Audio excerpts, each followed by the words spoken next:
It's been decided. We are going to listen to Tool's Aenema.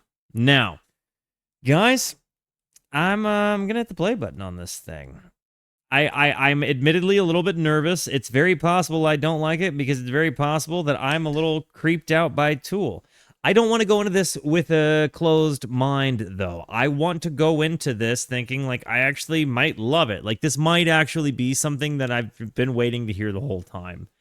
I know that my favorite bands love Tool, and I feel like it's something that maybe I just am at a better place and ready to appreciate now. I love performative art, right? I just don't love creepy things. And I've expressed this throughout the course of my channel.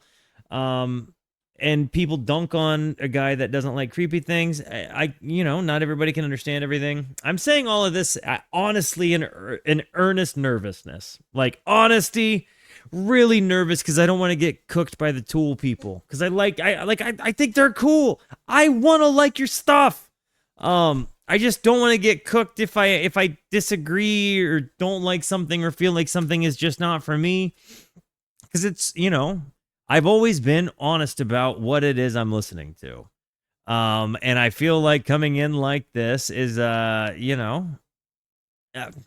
remember getting cooked in the comments before. So not a biggie. I know I'm coming in with an open mind. I feel like those of you that are here with me in the chat know I'm coming in with an open mind. I love rock. I love performative art. I love a lot of elements of avant-garde material.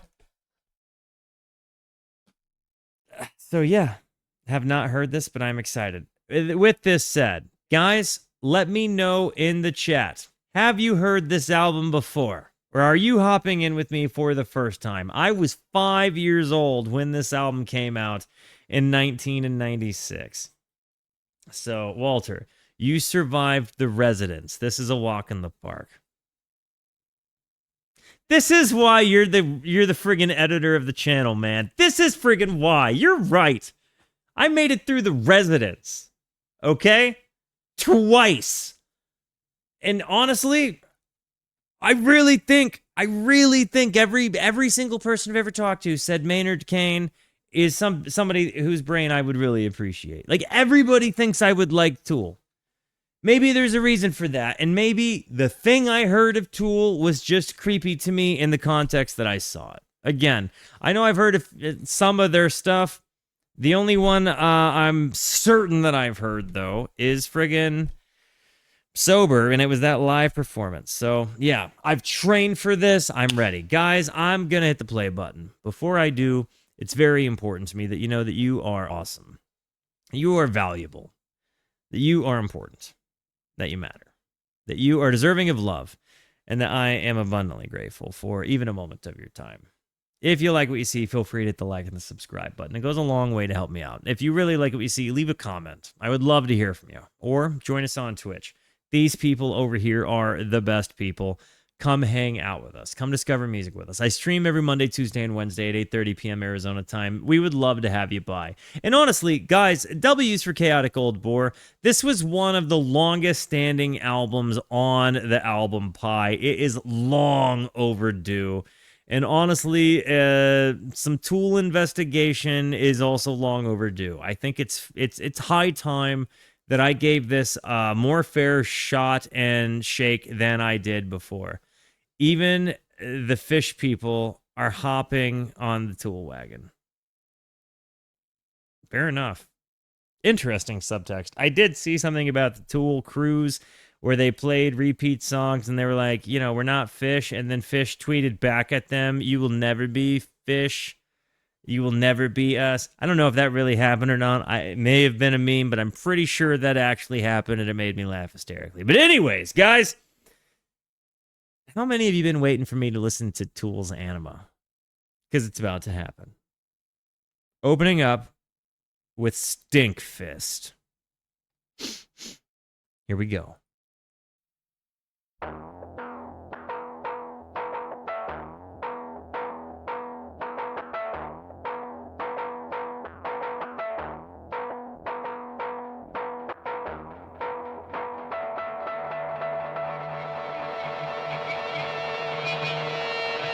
The stereoscape is there.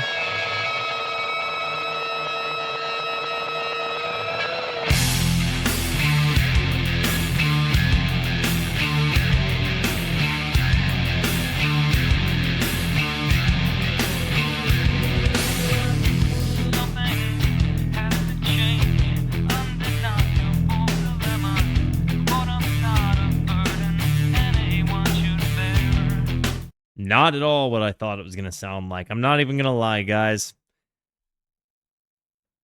Not even a little bit what I thought that this was going to sound like. I really thought, for whatever reason, it was going to come in sounding like the hard parts of, like, Primus and the Residents that I don't like somehow combined, even though I ended up loving Primus once I gave an album a shot. This isn't at all what I thought it was going to be.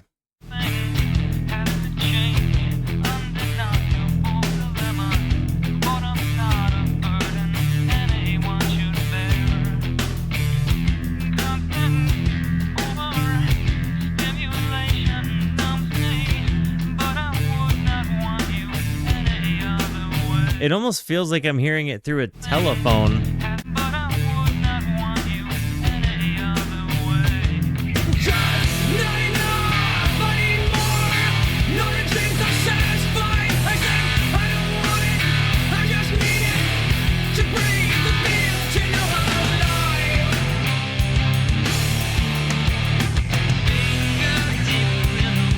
Are both of those voices Maynard Kane? This one? Is that voice Maynard? Hey, babe. You're super pretty and I love you. Mwah.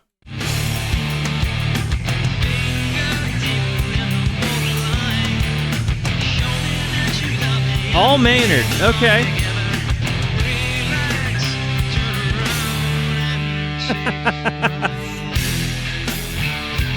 This is so much more manageable than I thought it was going to be. I'm so relieved. I'm smiling. I like this.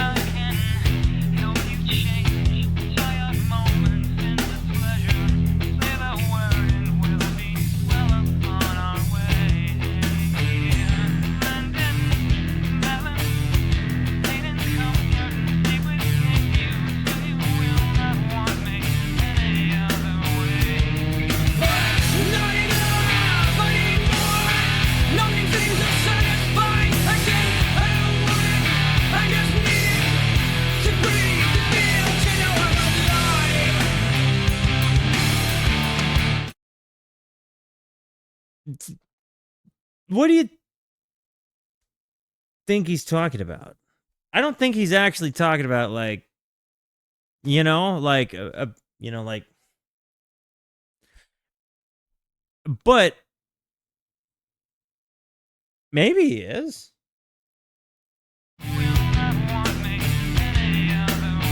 I love the sound of the vocal take here. You've got this really big chug guitar, and you've got him, you know, with...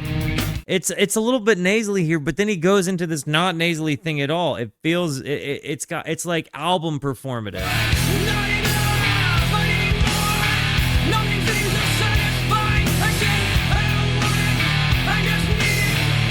Oh.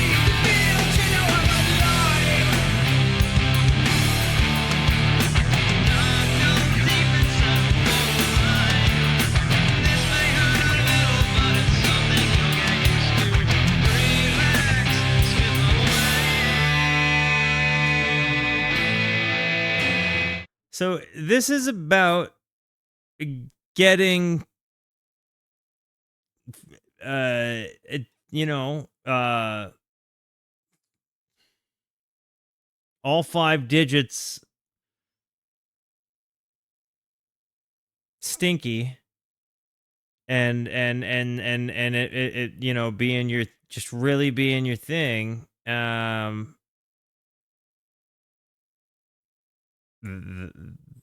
Period. That's...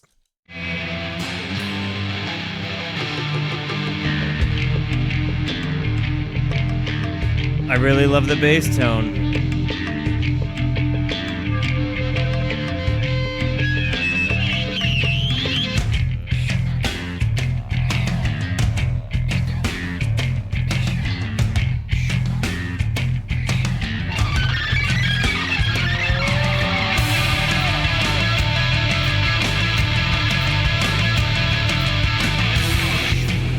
such a huge drum sound, dude.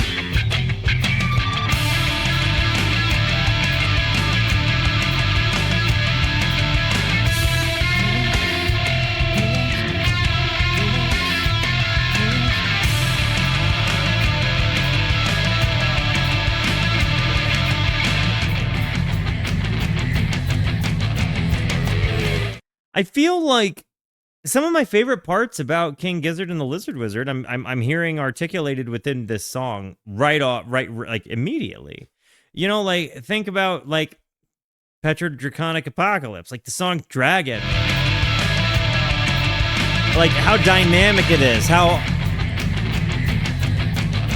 not in the vocal takes, 100% in the music.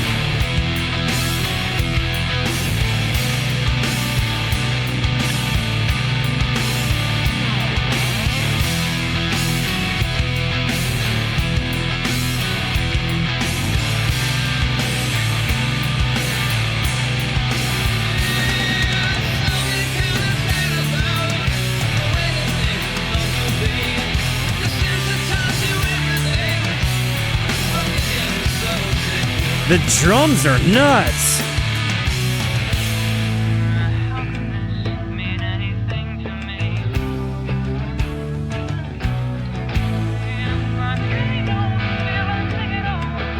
His vocals are so delicate, and to throw it in with all of this like heavy sound, but then the sounds are also like the phrasings on the guitar chords are kind of nuts, and you've got these like kind of metally chorusy sounds.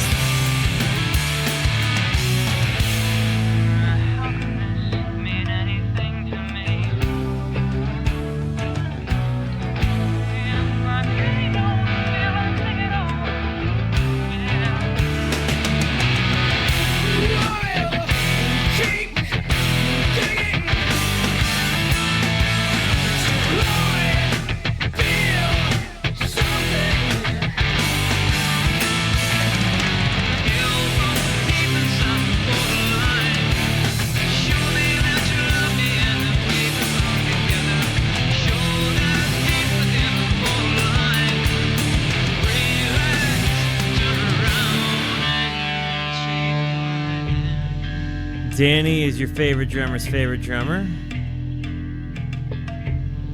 Thought that was Keith Moon.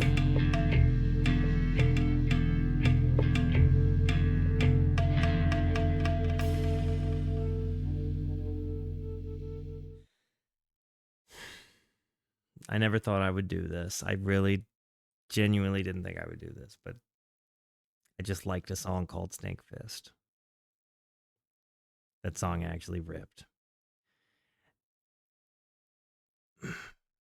Song actually ripped.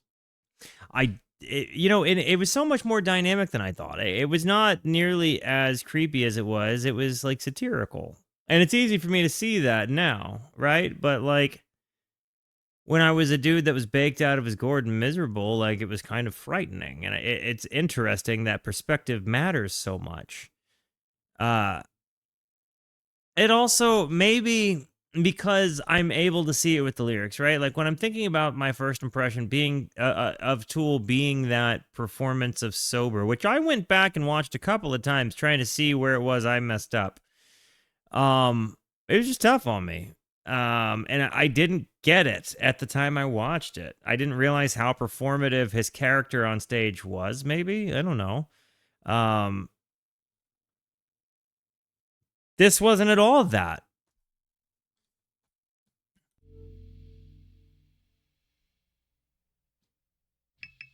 Eulogy. And honestly, I do think it's important to note that, like, we also probably heard what might have been history in the making for metal music and stereo soundscaping. That was so dynamic. That was so all over the place, right? Like the use of ethereal kind of, soundscape. It really provided this huge atmosphere. And when you have Maynard's voice kind of doing those different vocal things, like the telephone talk box thing and then the yelling thing. He's so dynamic. I'm really wowed with that first impression. I'm not just saying that to make up for the beginning part. I really surprised.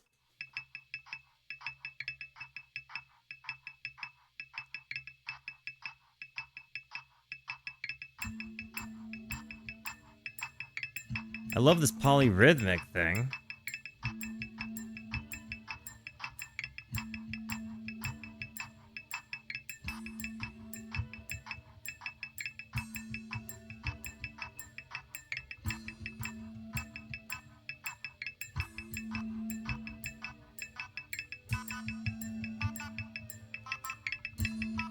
They keep adding to it.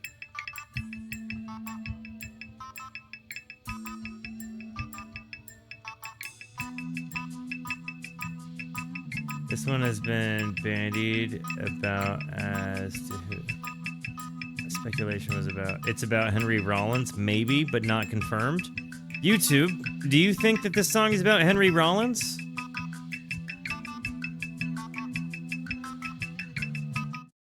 Polymeter, not a polyrhythm, as far as you can tell. Tim, could you explain the difference to me? And again, this is coming from a place of ignorance, so I'm not trying to challenge you. One of the best things about being a YouTube reactor that is also a self-taught musician is that in doing this, I have actually learned so much about music. We have, please, if you are a musician, a musicologist of any sort, participate in the discussion, because I know that I am not the only one that has learned lessons of music from this channel. A polymeter is two simultaneous meters which have a common tempo beat. A polyrhythm is two simultaneous meters which have different tempos. So Tim, could you give me an example in using numbers? A polymeter is bub up and bub up, and a polyrhythm is bub up, bub up.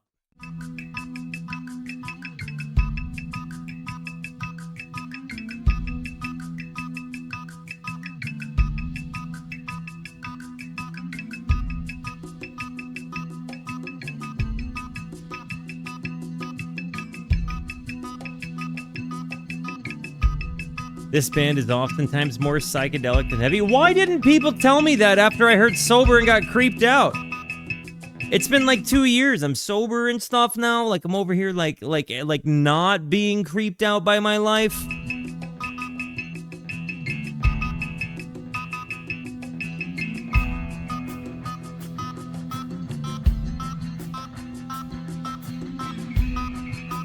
You're kind of going on a travel with this. Bow, bow, bow.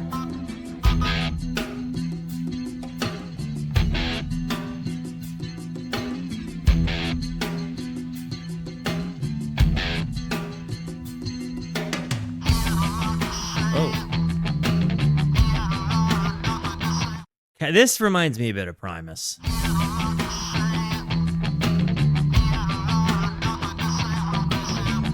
So like he's singing in a bullhorn or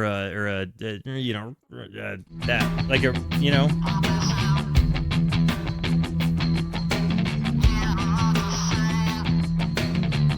I love this.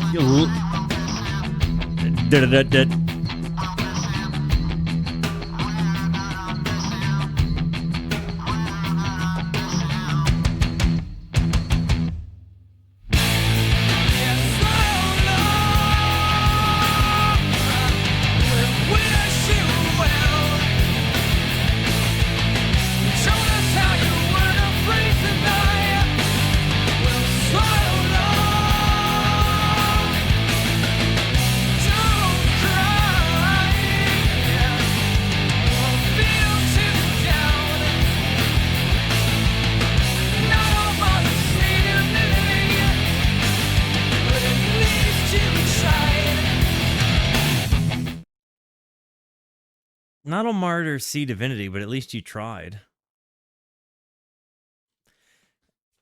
It really set it off there, didn't it? It really set it hard. Like, it really set it off.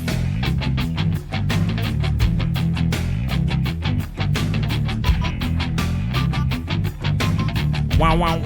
Wow, wow. Yeah, this is the good kind of hard.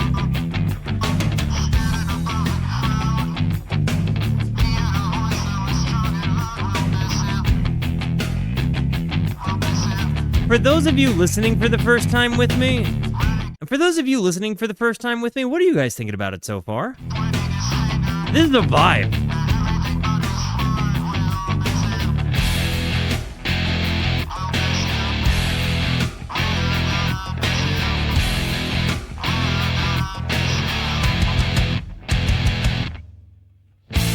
Say Sora?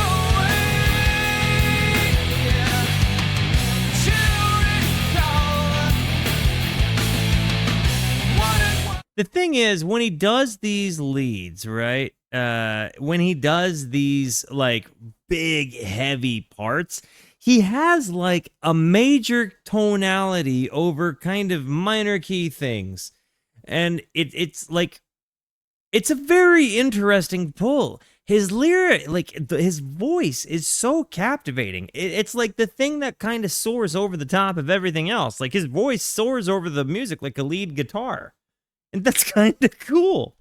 I can't think of that many people I'd say that about.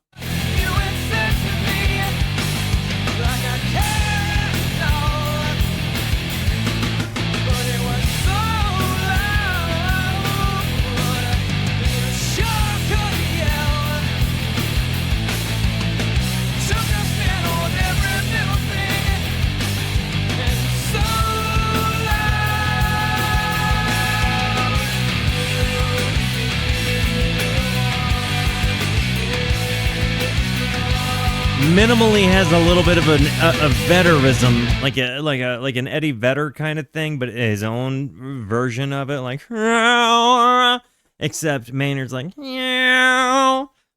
know, that like it sounds like he puts his O face on at the end of a lot of the things he says. It's a little hard to explain polymeter, polyrhythm without being able to literally demonstrate them, but if you have 3-on-4 polymeter, the last beat of the first 4/4 measure falls on the first beat.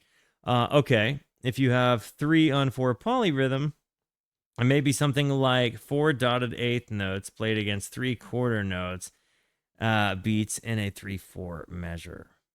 Okay, you're right. I would have to hear that. I don't just understand what it is you're typing about. So do forgive me for asking you to type all of that. My brain is too little to understand it right now.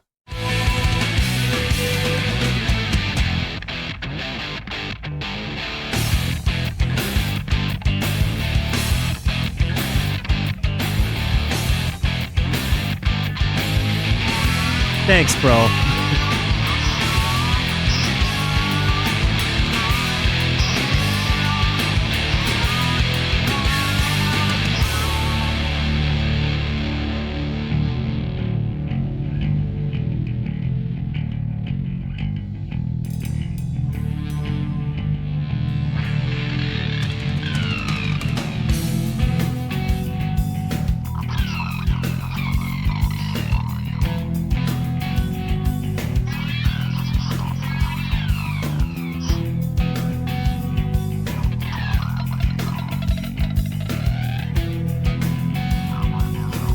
I like their use of string scrapes. Like, you can hear them scrape wound strings pretty frequently with, like, heavy reverb and compression on it. So it kind of makes it ring in your spine a little bit. But that kind of sound, that's what you're hearing. That.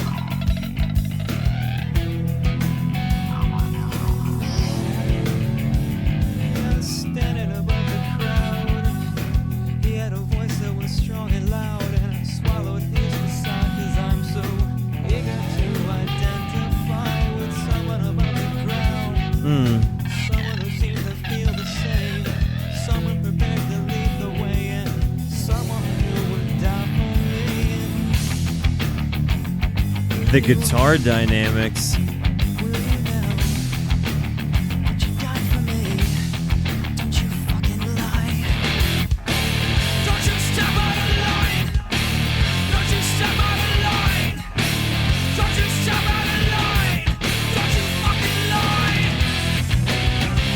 Breaks the meter.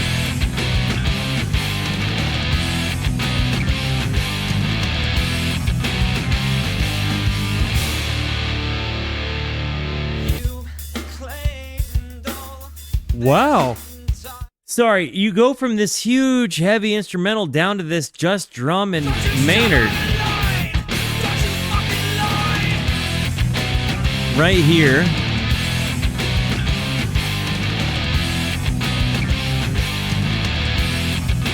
I gotta say, the drums are just rock hard, man. Amazing.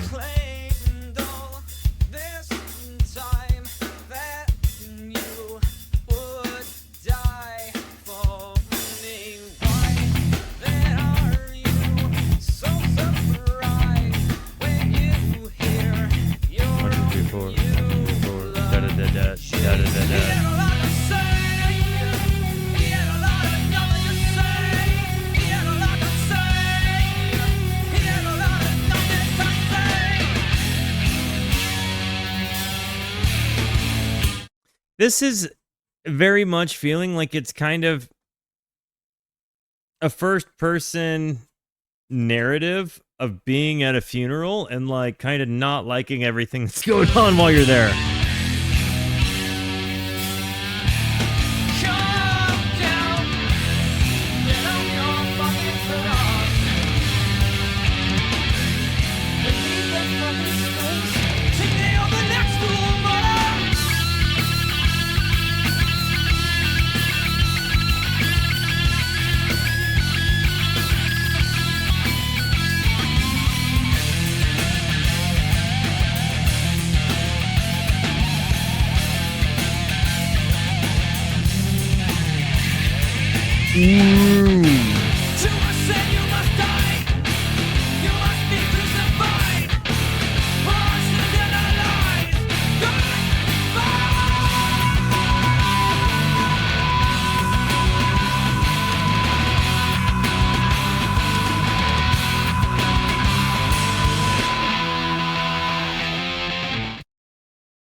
"21 measures. Holy cats. He said goodbye for 21 beats, not measures. 21 beats.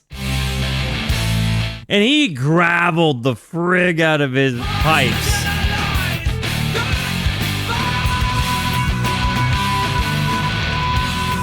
I'm so impressed.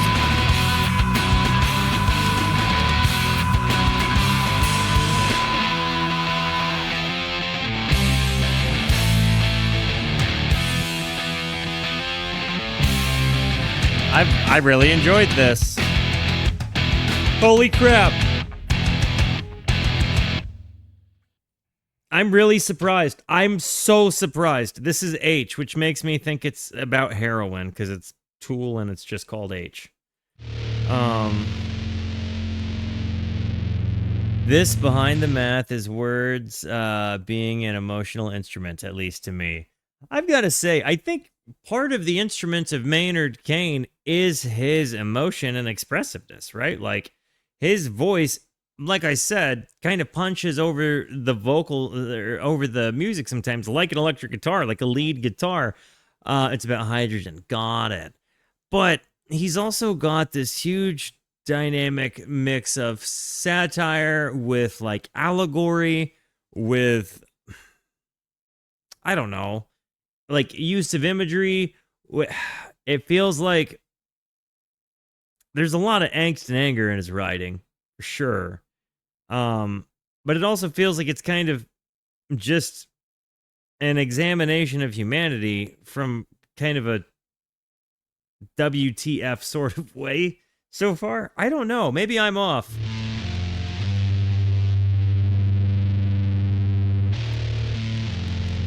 I think it just was so discovered.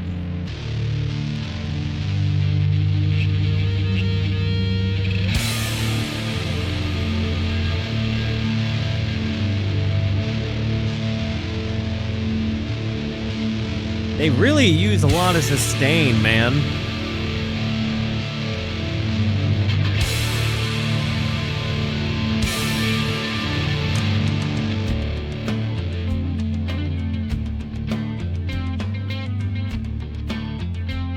I can't not hear Petrodraconic Apocalypse.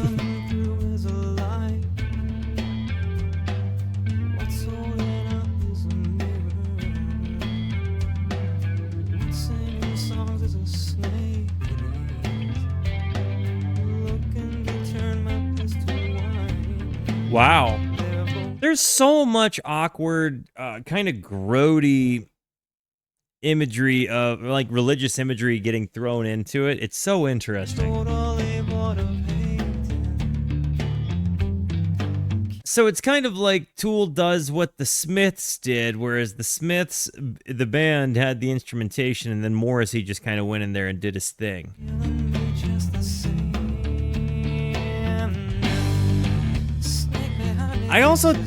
Cavs absolutely listened to Tool a lot, because when you hear Cavs on the drums, dude, especially like the metal albums.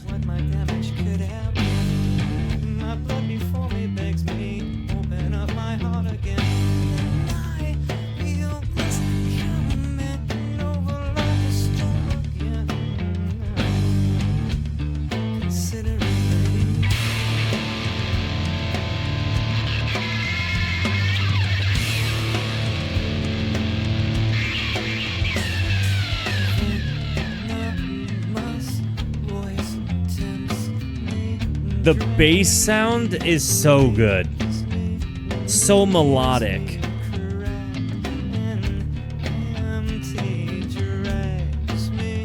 And his use of meter. I absolutely gathered that this song was about addiction.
It's an interesting way to refer to an addiction.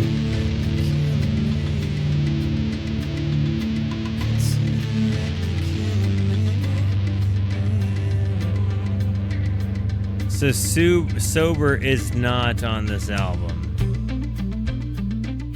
Oh.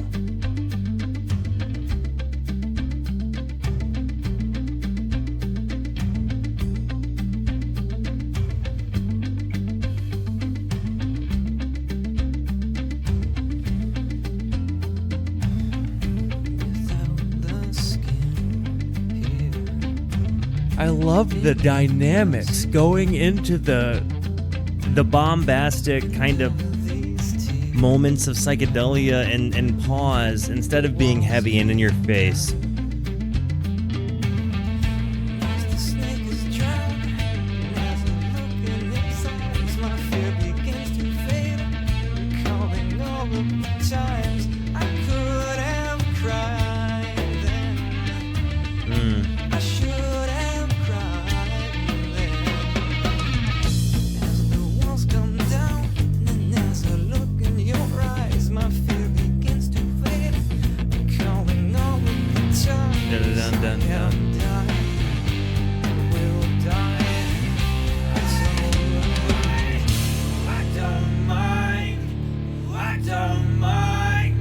Do they have like gated reverbs on his voice?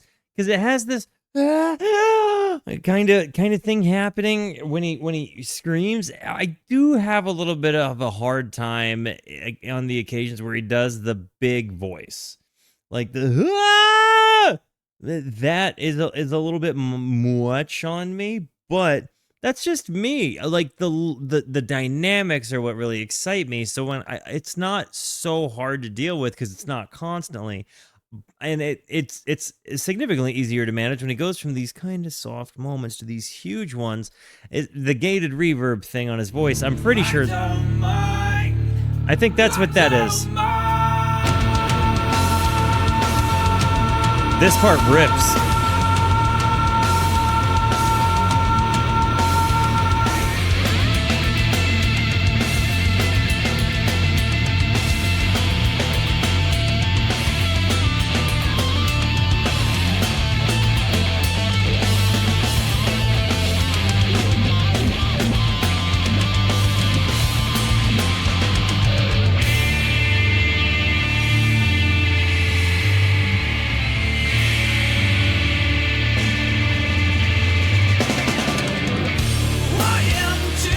The drummer, best instrumentalist to me.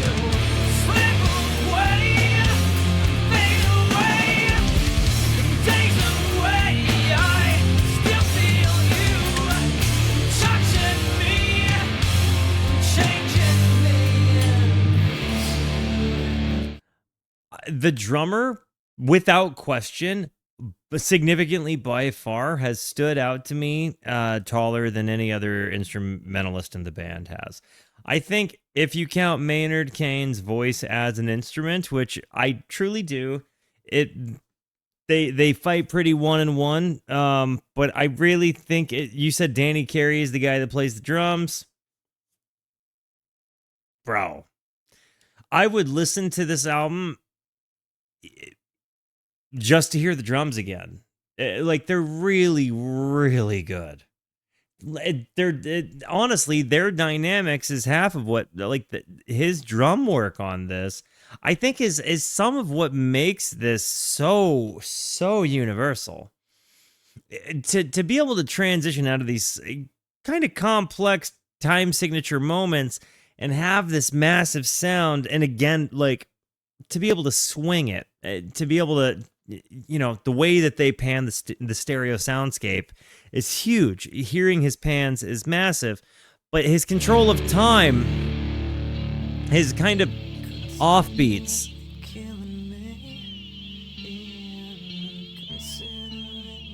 and it's interesting calling like an addiction considerate killing me, you know, like considerately.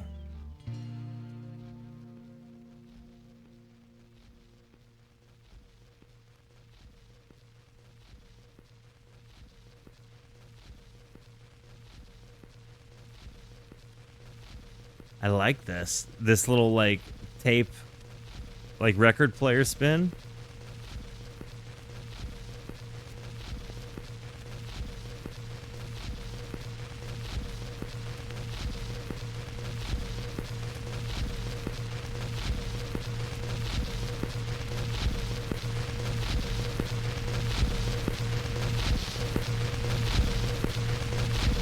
Pausing it so I can say I paused it in the song. Also, I guess I can comment more and say it kind of feels like we're bringing this build up here, right?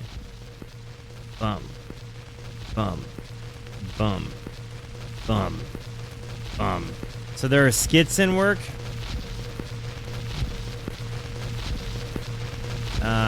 Record in the dead wax.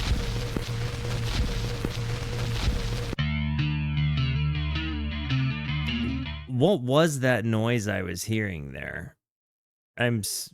What was it? And this is 46 and 2.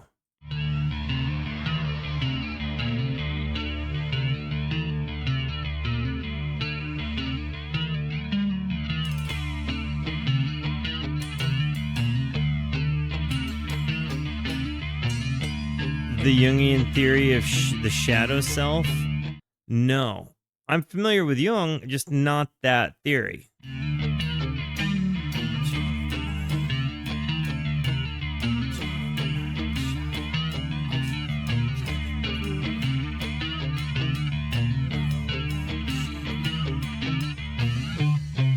Dun dun dun. Hang on, the time on that is nuts.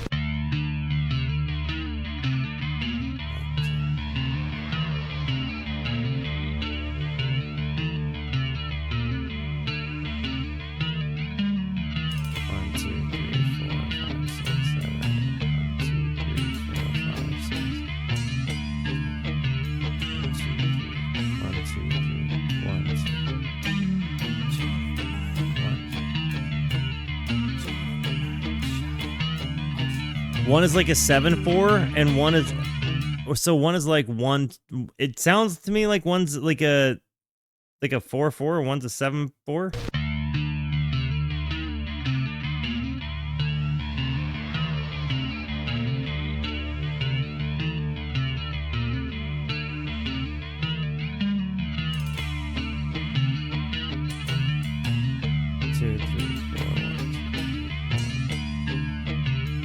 Or 4 and 7/8. Thank you.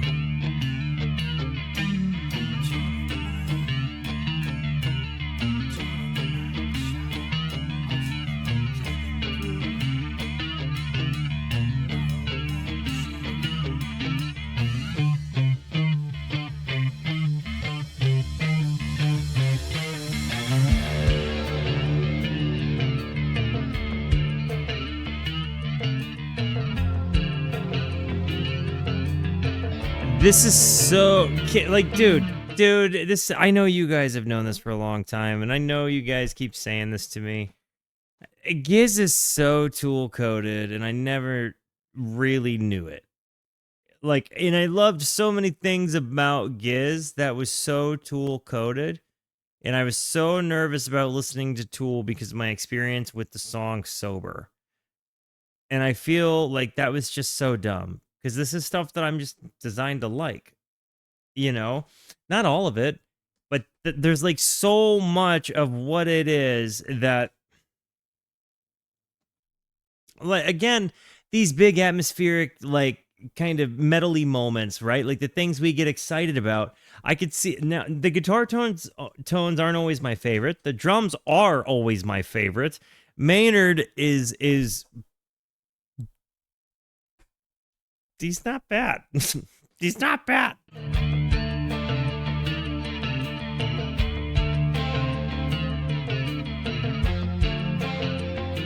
Sometimes the guitar tones are just too 90s alternative for me.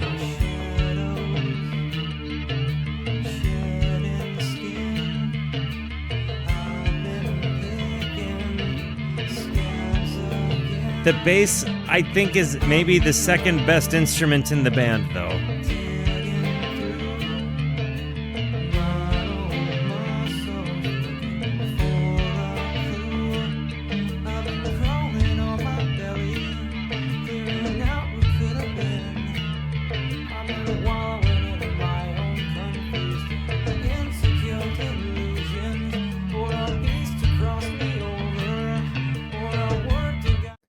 Well, oh, I know it was released, and it was 90s. I totally know it was released in 96, right? Like, I totally know. I'm not worried. It's not like, when I say 90s alternative, I just mean that they're really leaning into the area thing. They're totally set there. They're just not, the amount of chorus and flanger on the guitars in this time period is not my favorite. The industrial sound wasn't my favorite sound.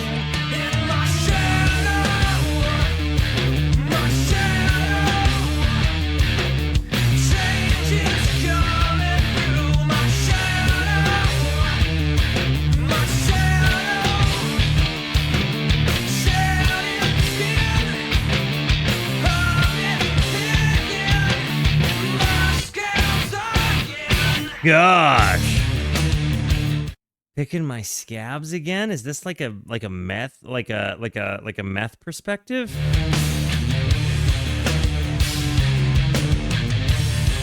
Or an obsessive compulsion thing?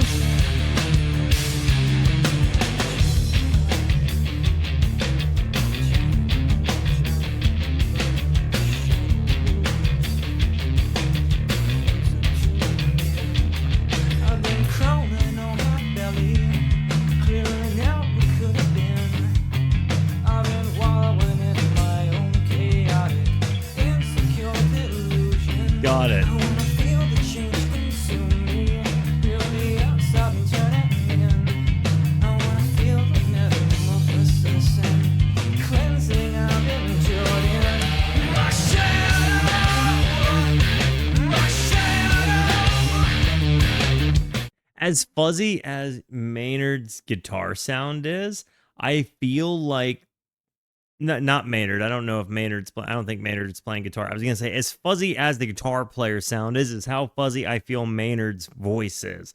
He's just got such a roar on these big parts.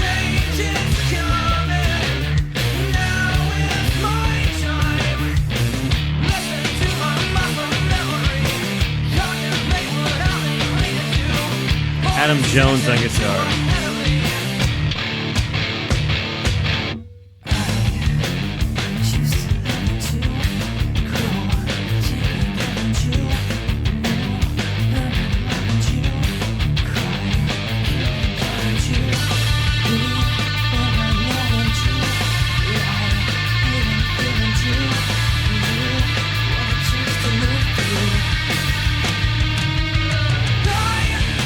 The guitar parts there weren't bad. They I think they were stereoed here. I think they're ping-ponging.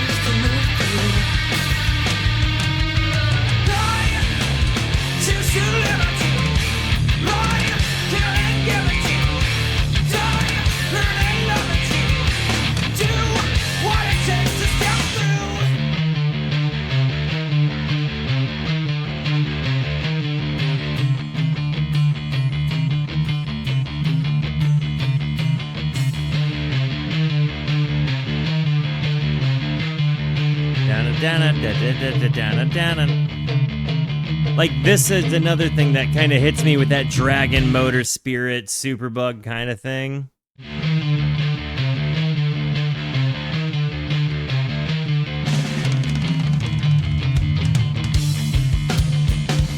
Absolutely, yes!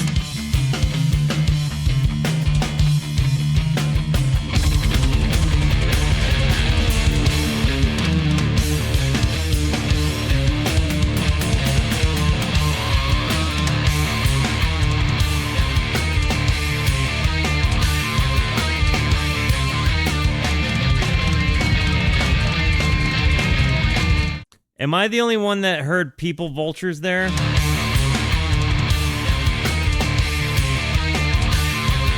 Hang on.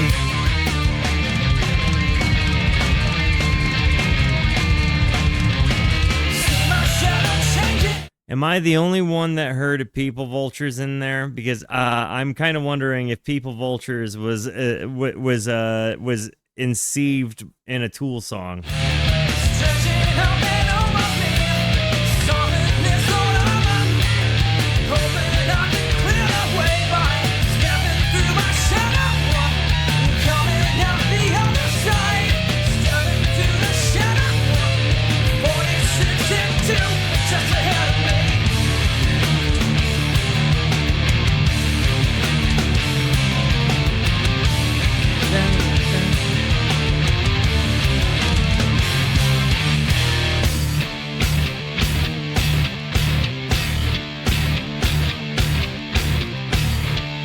This is ripping.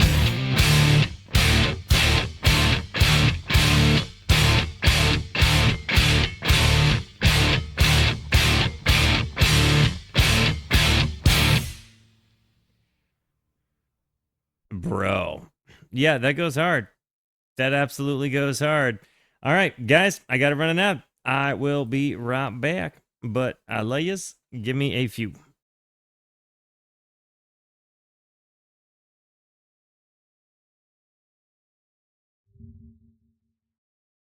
All right, guys, we are back, and it looks like the next song we are going to hop into is Message to Harry Manback, which, you know, here we go. Harry Manback. Can somebody translate as we go? If there's something to translate?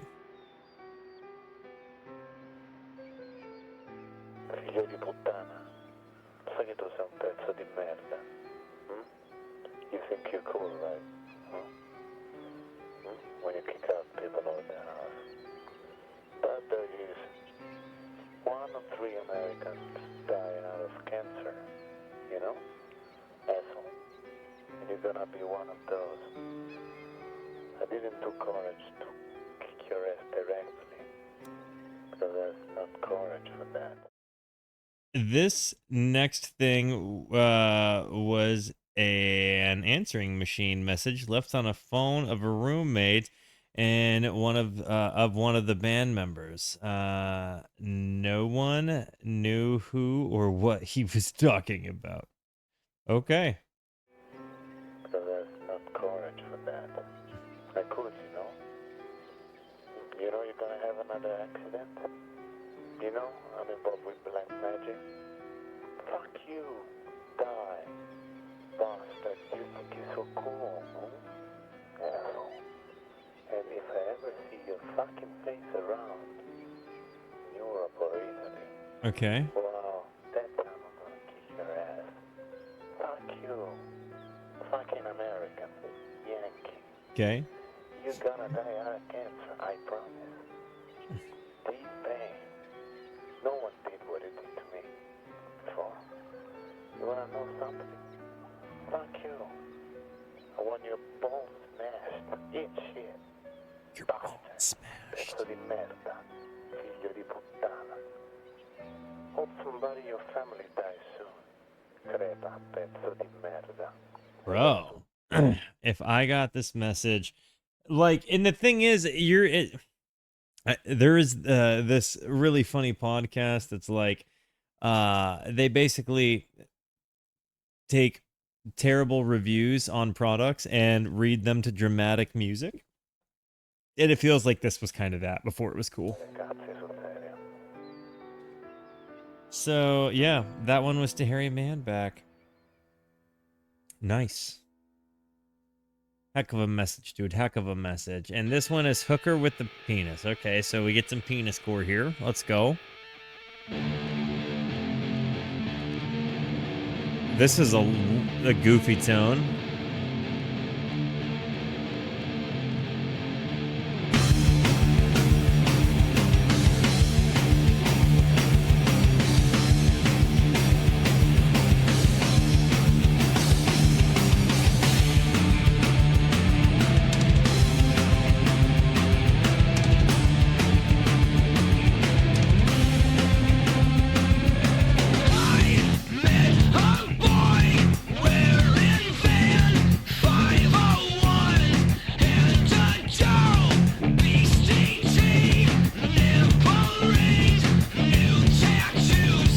So he's got Vans, Levi's, and a Beastie Boys tee, nipple rings, and new tattoos. What's OGT?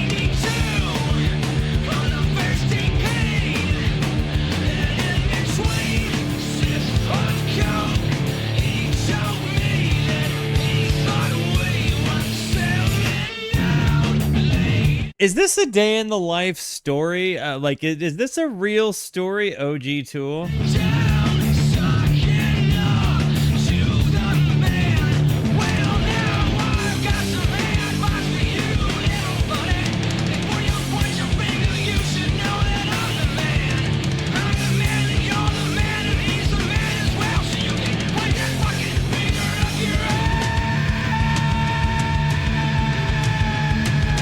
Okay.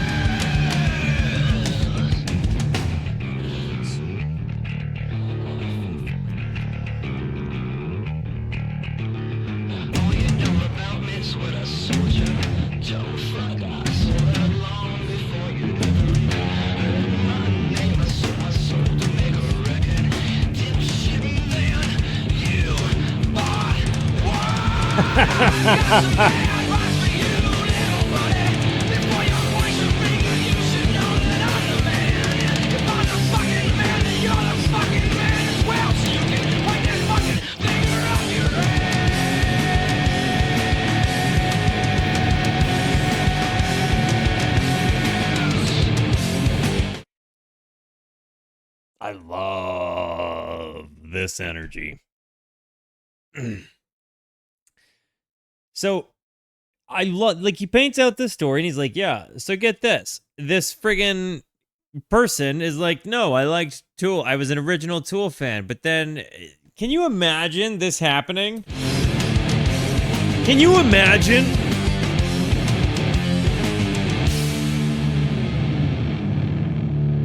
Oh, what is up? How you doing, Big Cypress?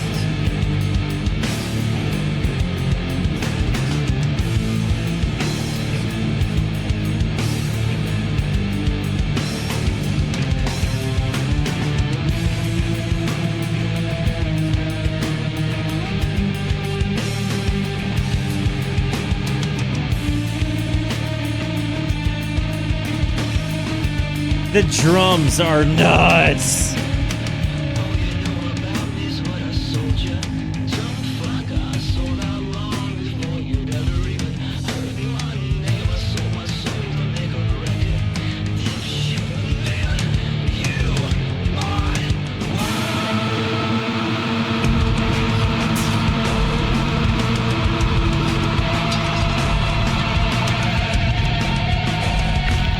This is gnarly.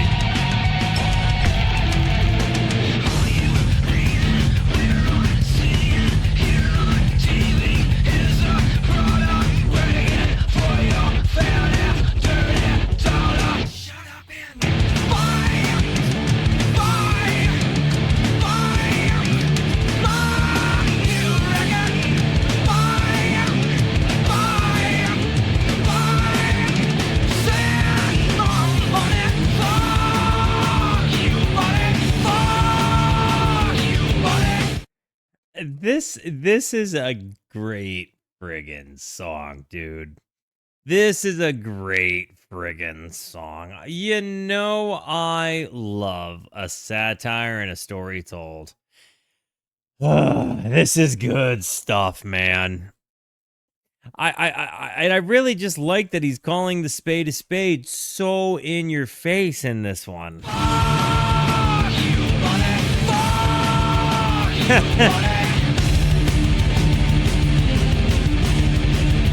The Gatlin gun friggin' drums here.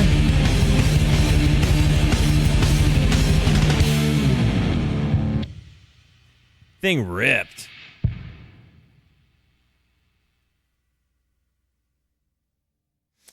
All right, intermish.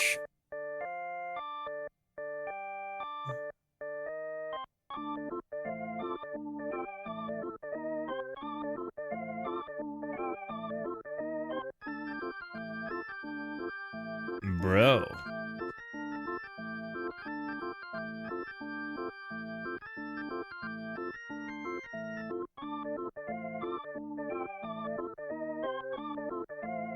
No, I don't regret it, because I feel like I'm appreciating it more now.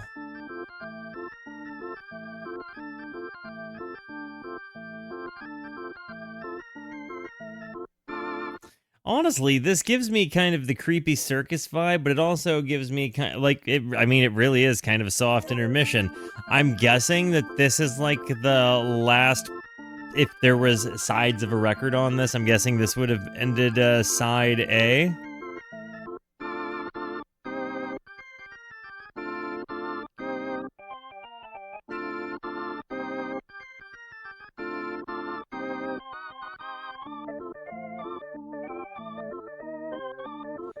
Jimmy ends side A.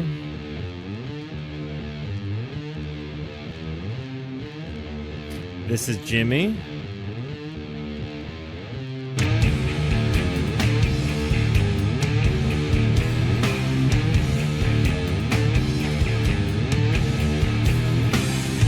Man, this is really just so much the PDA album by Giz.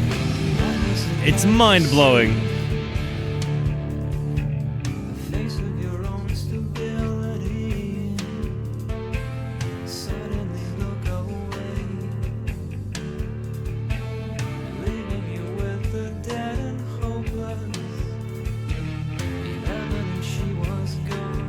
The guitar utilizes such a kind of creepy presence in its ambience there, but then you have such a melodic and clean, yet kind of loose sounding bass. 11 is when we wave goodbye. 11 is standing still, waiting for me to free him by coming home.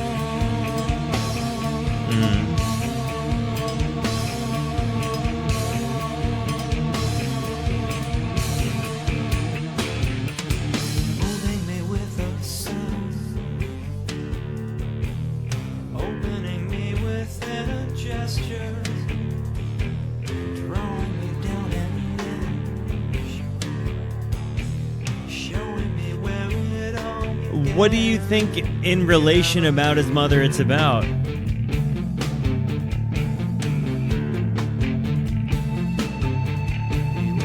scared to realize you are the voice that's been calling me back. Night, kid.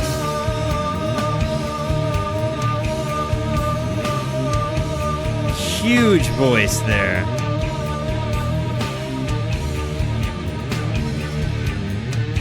Gaia.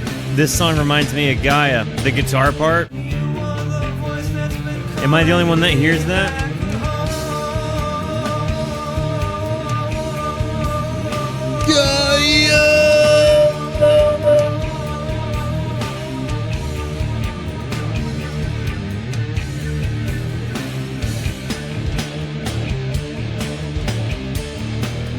Under a dead Ohio sky, the evidence been and will be awaiting, defending his light and wandering. Where the hell have I been? Sleeping lost in no mind. Now that I have found you, I am what I'm waiting headed. Bro.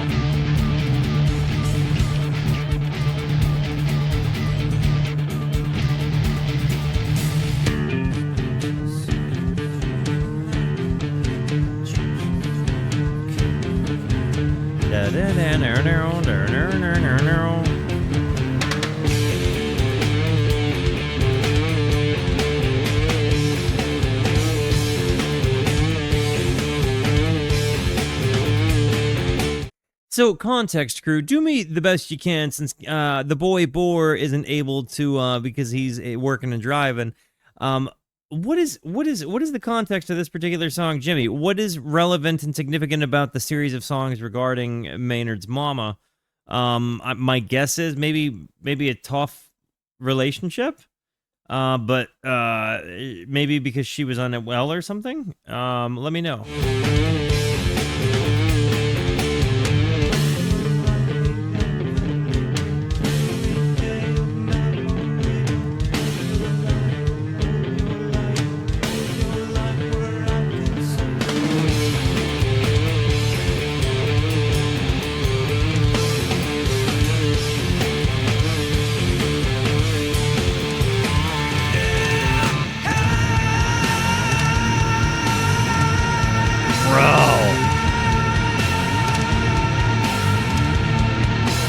His ability to just push his voice like that.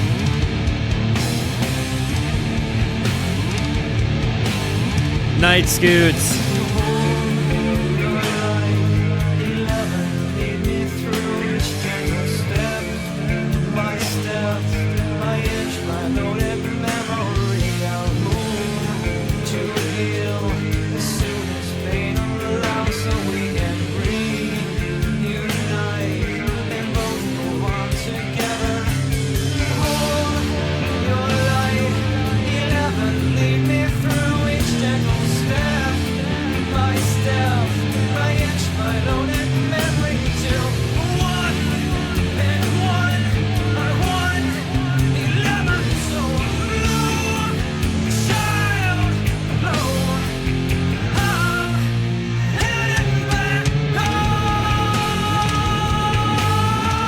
The changing in the time signatures are huge.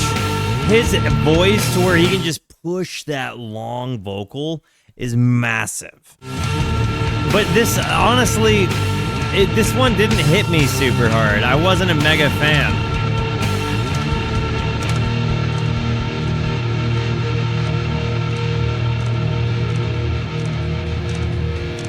He loved his mom, but she had a massive stroke that left her immobile.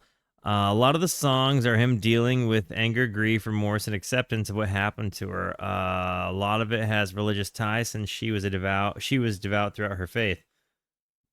Bro, I totally can understand that.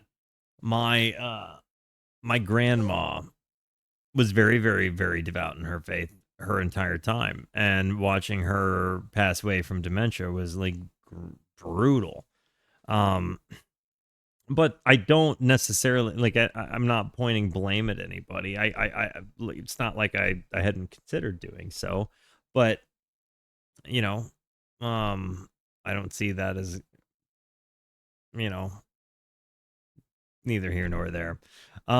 Jimmy, I can't even imagine that perspective, the one you're talking about. From what I heard, this is a song he wrote to his child self. So, like, got it. 10,000 days. All right. Eier Von Satan. Okay. Eier Von Satan.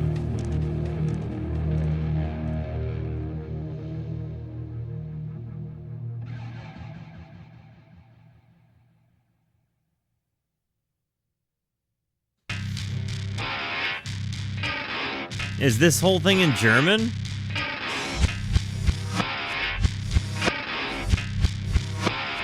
The eggs of Satan.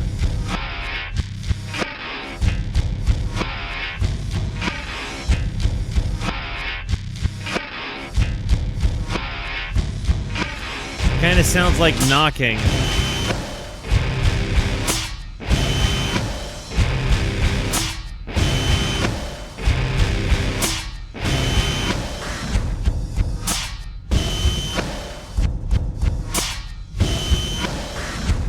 The drum sounds are nuts. Die Eier von Satan. Eine halbe Tasse Staubzucker. This is a recipe for hash balls? Salz. Really? Eine Messerspitze. Is it really? Türkisches Haschisch. Ein halbes Pfund Butter. Really? Teelöffel Vanillenzucker. Ein halbes Pfund Mehl. 150 Gramm gemahlenen Nüsse. Ein wenig extra Staubzucker.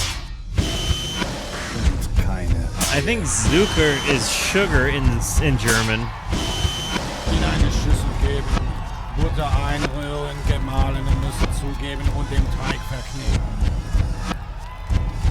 Augenball große Stücke vom Teig formen, im Staubzucker wälzen und sagt die Zauberwörter Simsalabim Bamba, Saladu Saladimb. Auf ein gefettetes Backblech legen und bei 200 Grad für 15 Minuten backen. So, in case anybody decides they want to make hash balls and live in a place where it is legal to do so, here you have, a recipe with a score. Keine With some translation necessary. Eier. Or maybe not. Maybe you speak German already.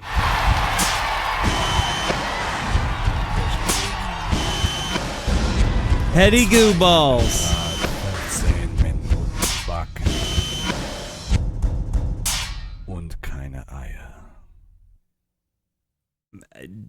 No idea where they got the idea for that one, but that was okay. That was gnarly. So we got 5 songs to go, and it seems like this is honestly almost an album within itself, right? Like, you got a 20-minute bit there, you got another 10 there, so 30, like 32 minutes.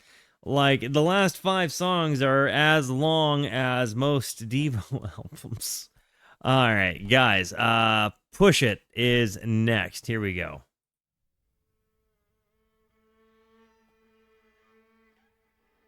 It did feel like a little bit of a Ween moment, actually. A little bit of a F jam kind of transition there, without it being so F jam.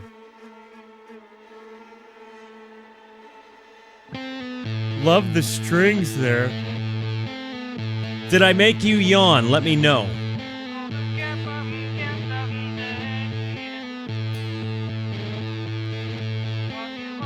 What is the best version of the song?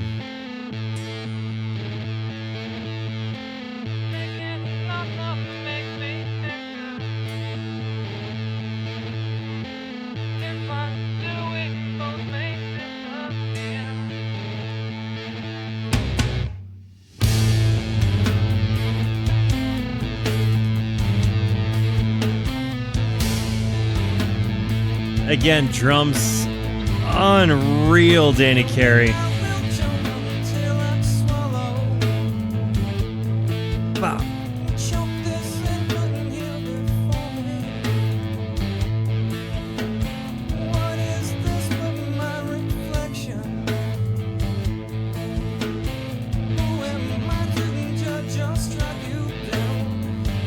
Oh gosh.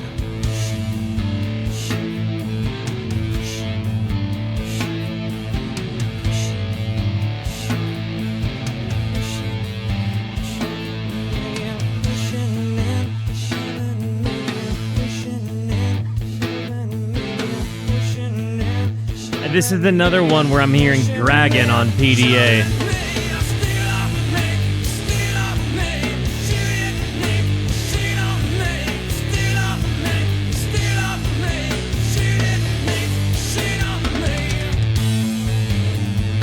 When you say a large fella, like how tall? Like, you mean tall? What do you mean?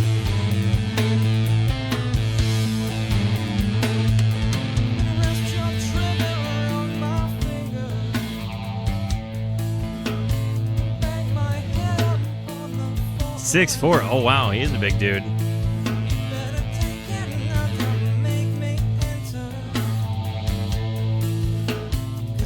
The eye dilates. The air gyrates.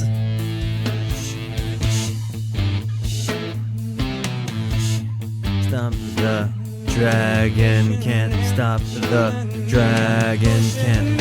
Yeah, I'm telling you guys, I cannot not hear King Gizzard and the Lizard Wizard. If you have not listened to King Gizzard and the Lizard Wizard and you're watching this and you keep thinking like this freaking guy needs to shut up about it, do yourselves a favor. If you haven't listened to Giz, that's probably your best entrance point is that album. You know, Petro Draconic Apocalypse.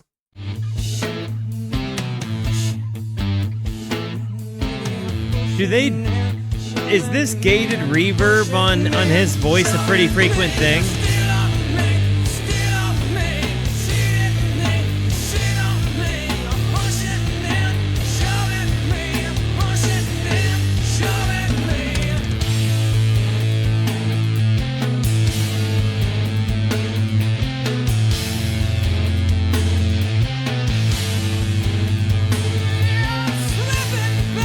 Wow.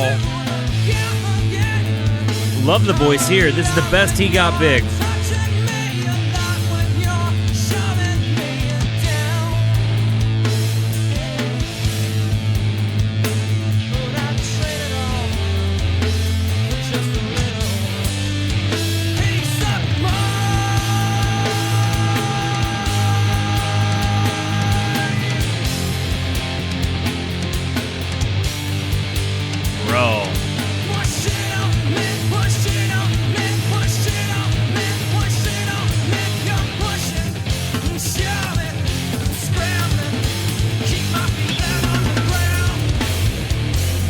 The instrumentals are huge, like these guitar riffs.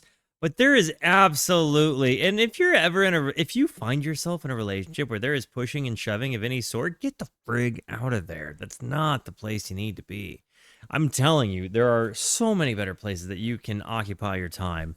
I'm gonna shut my door really quick. Actually, give me 1 sec.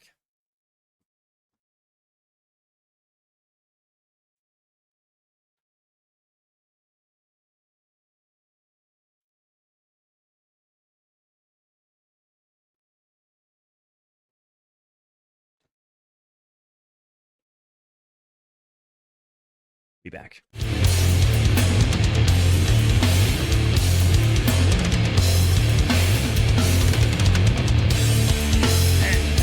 The guitar tones are so big, but again, the drums I'm obsessed with.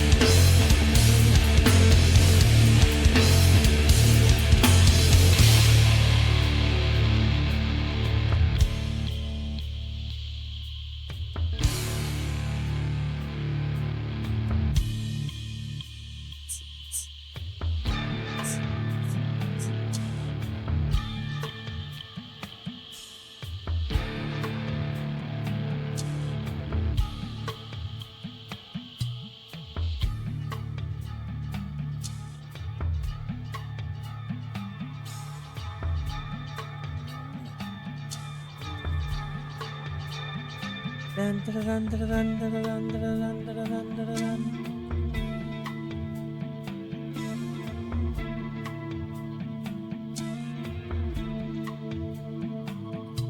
think middle-aged mosh pit is all I can handle anymore.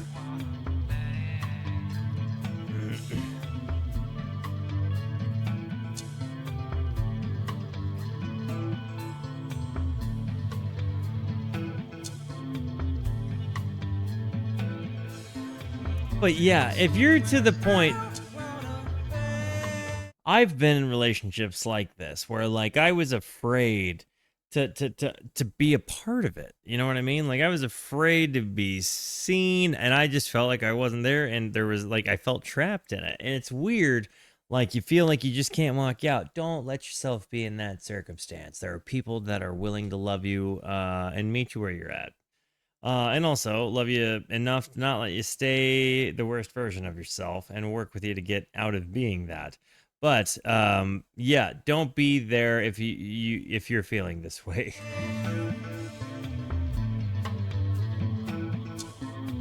Oh my gosh, Ninja, that sounds nuts.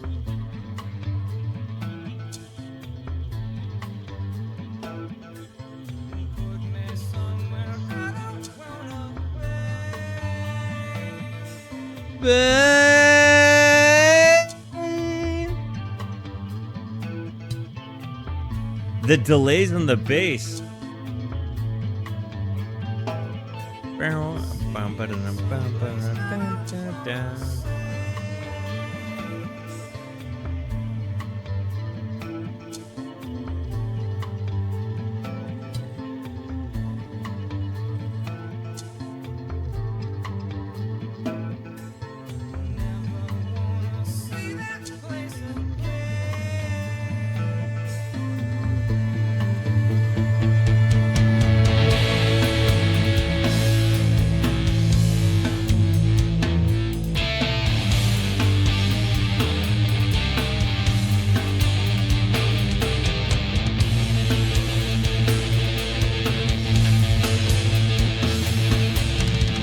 The tones here are so fuzzy and sustained, but it doesn't feel like my favorite work on the guitars.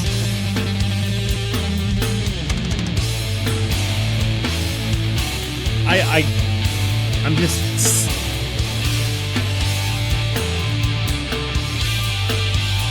This album is so good. But the thing is, I'm just not a huge fan of the guitars. I love the drums, and like I said, I would listen to this album all over again on the merit of the drums alone. But the guitars aren't my favorite. Just not the tones that speak to me, you know?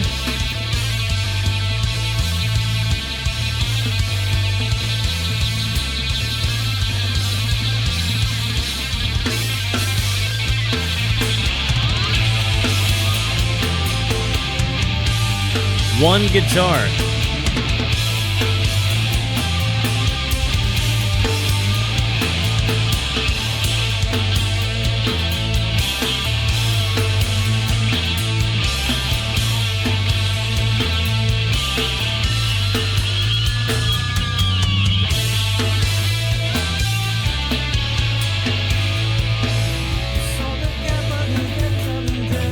What do you think the gap is?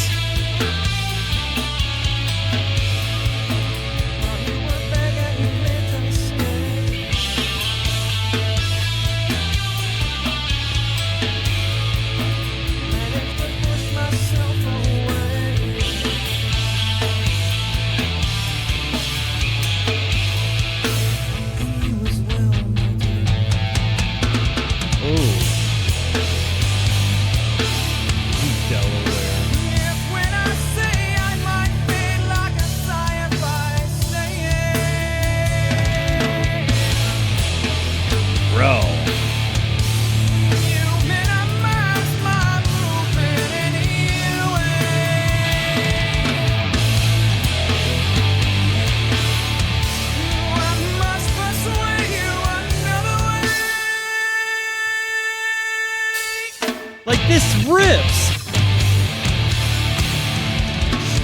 But it does feel like that, like in that you have these awesome transition parts. The guitar has primarily been kind of just a rhythm section, and it does some arpeggiated stuff, but it's like more effect driven, and you know, it's just really a lot of kind of, I don't know, maybe lead guitar isn't the point, right? And like I said, Maynard's voice kind of does do a lead guitar thing. I know that's strange, but that's really how I hear it. But it really feels like the guitar is primarily just doing like long, you know, sustained kind of sounds of the guitar. And it while it is generally rhythm, I want just lead guitar stuff.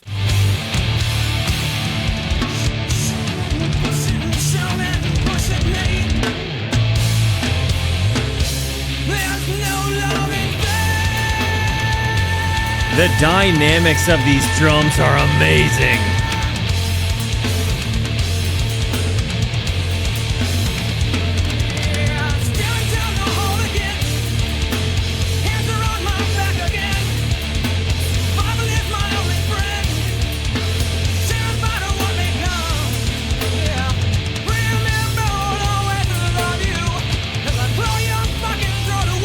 Oh my gosh.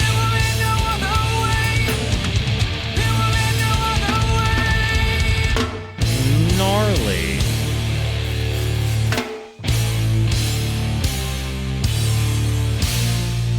Goodness gracious. Okay. This is Cesaro Summability. And I'm guessing that...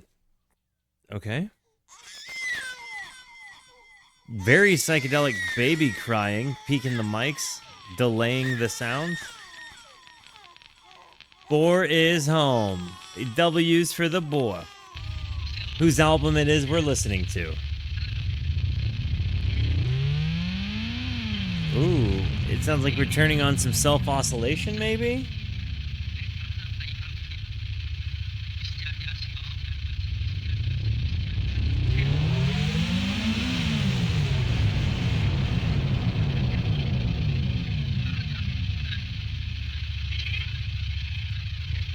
Aenema, the title track. You'll get what you need from the lyrics. Got it.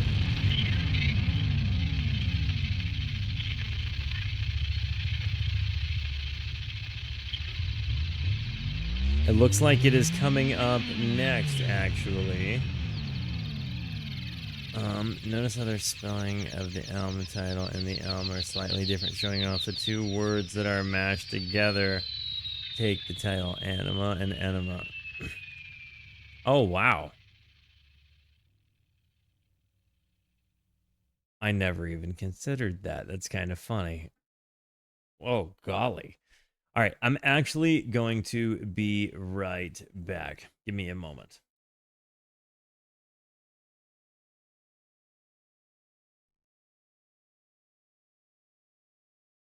Oh. All right, we are back, and this one is the title track. Here we go.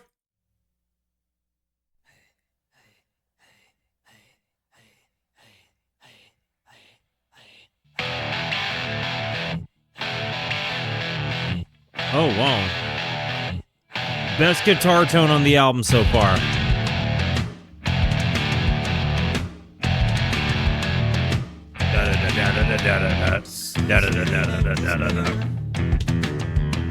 Some say we'll see Armageddon soon.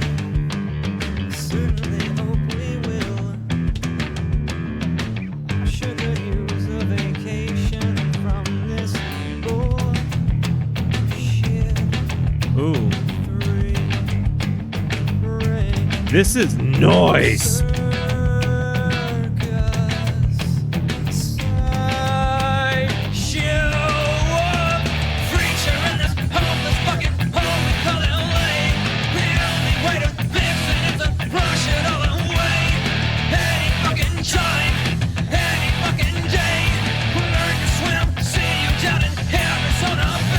Arizona Bay. Representing Arizona Bay.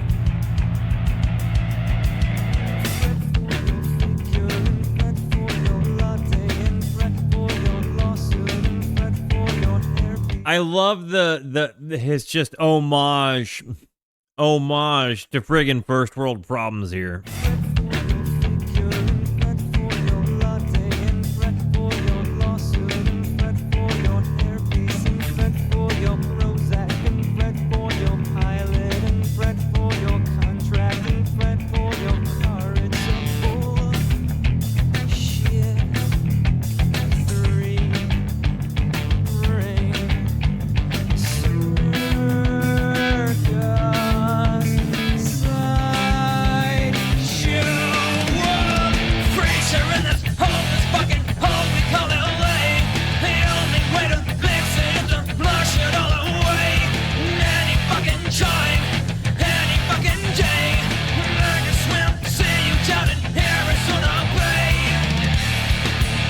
Arizona Bay.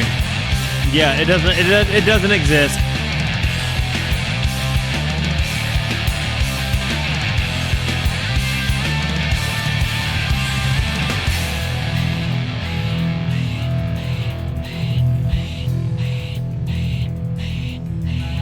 Listen to this.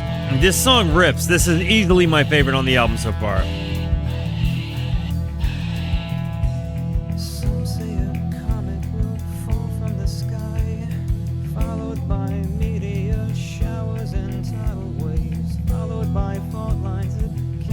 He throws the rhyme. Followed by millions of dumbfounded dipshits, and some say the end is near. The drums! Dude! Say we'll see Armageddon soon. Certainly hope we will. I sure could use a vacation from this stupid shit. Silly shit. Stupid shit. One great big festering neon distraction. I've a suggestion to keep you all occupied. Learn to swim. Learn to swim. Learn to swim. Mom's gonna fix it all soon. Mom's coming round to put it back the way it ought to be. Bro.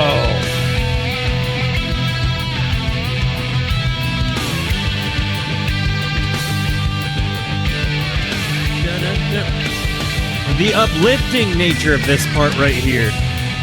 Mama's Mother Nature, okay.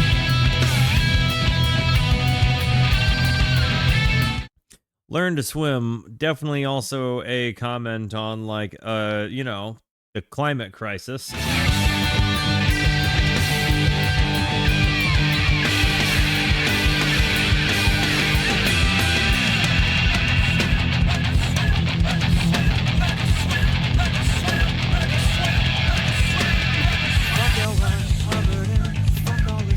Oh, wow. Fuck all these gun-toting hip gangster wannabes.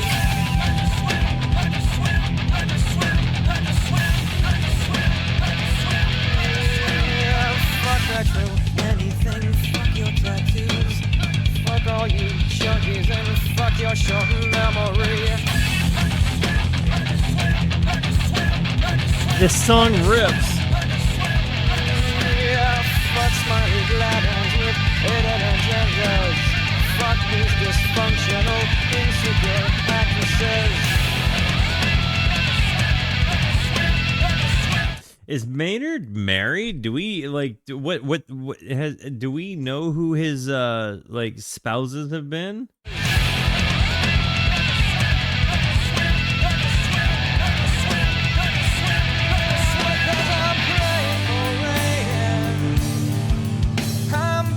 The transition. Oh my gosh. You go from this learn to swim, and then this, because I'm praying for rain. So uplifting. I'm praying for tidal wave. I wanna see the ground give way.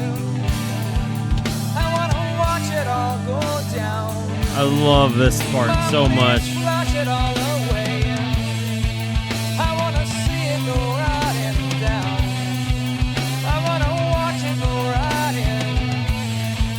Watch you flash it all away.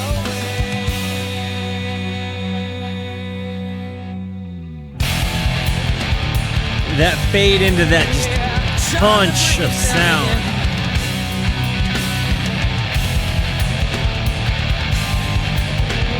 Don't just call me pessimist. Try and read between the lines. Okay. I can't imagine why you wouldn't welcome any change, my man. I wanna see it come down, bring it down, suck it down, flush it down.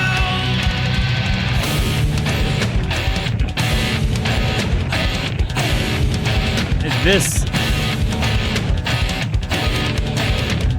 easily my favorite song on the album by far.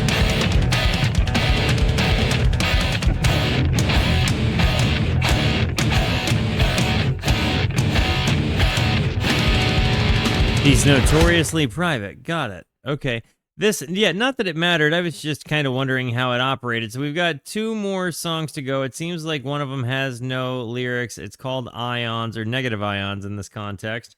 Let me know that Maynard's written groupie instructions. Oh wow, very specific. No idea if it was legit. All right, so we've got Ions and then Third Eye. It seems like Third Eye is the longest one on the album, but let's hop into this. Here we go.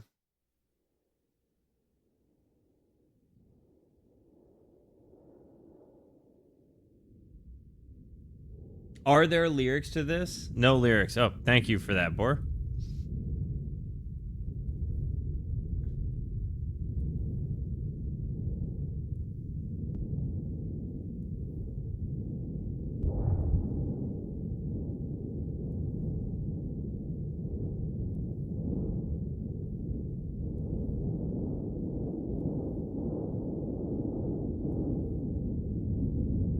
Is this always before the encore? I don't know how to answer that question. The guitarist is in charge of the artwork. So it seems like there's definitely just like a kind of soundscapey space that they're aiming for here. Third Eye is their true leap into psychedelic. Well, great. I love that. I mean, guys, you've watched my channel before. You know that that's why I came.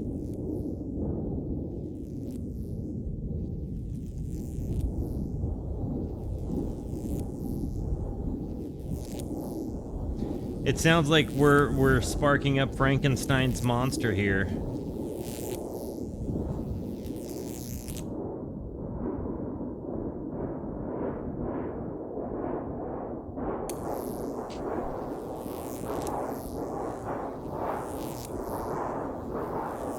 It's literally about opening your third eye.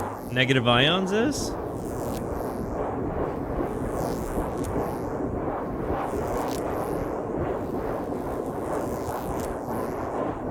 It almost feels like I'm hearing a big wind picking up.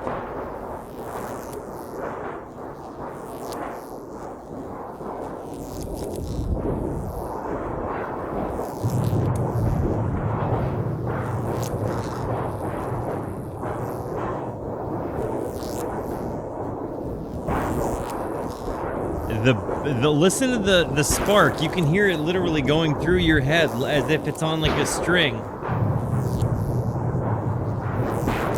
Are we shaking a metal sheet?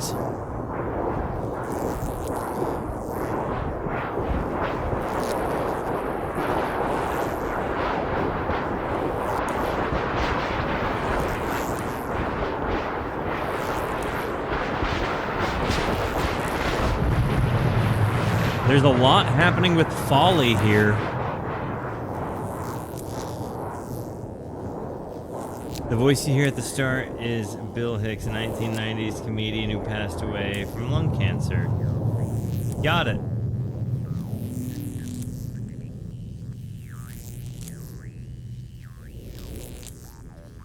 Wow.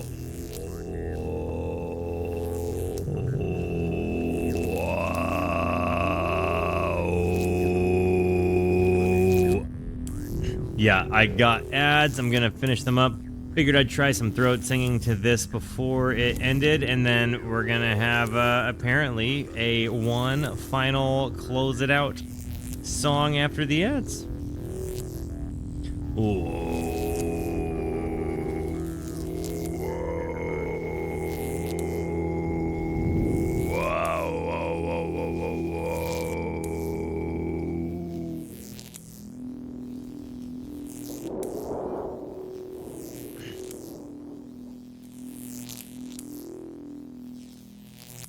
Probably not going to be another album tonight, actually. I am quite tired. It's after midnight to me. I love the stereo panning effect that they did with that little electric arc noise. I'm going to run an ad. We're going to come back. We're going to listen to this here honkin' song called Third Eye, and then I'm going to put it down. So, see you in a bit.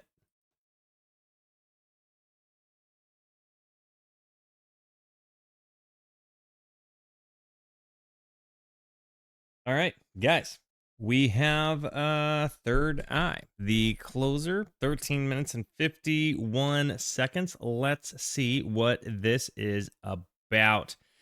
Bingo, bango.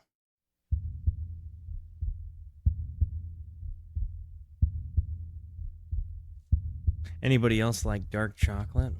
85% cacao? See, I think drugs have done some good things for us. I really do. And if you don't believe drugs have done good things for us, do me a favor. Go home tonight, take all your albums, all your tapes, and all your CDs and burn them. Oh, wow. You know what? The musicians who made all that great music that's enhanced your lives throughout the years,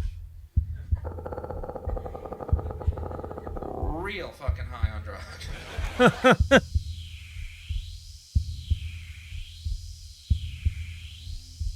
Is Maynard straight edge? What's his deal? Has he been addicted? What's going on? Has he suffered addiction?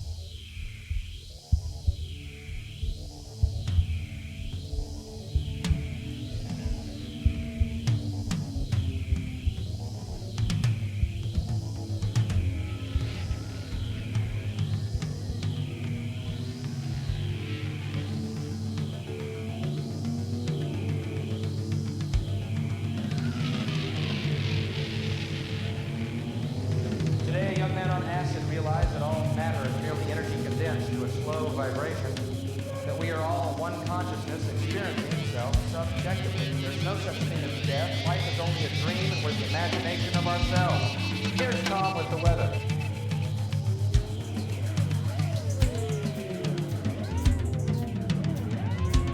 I really think the drums make me the most happy.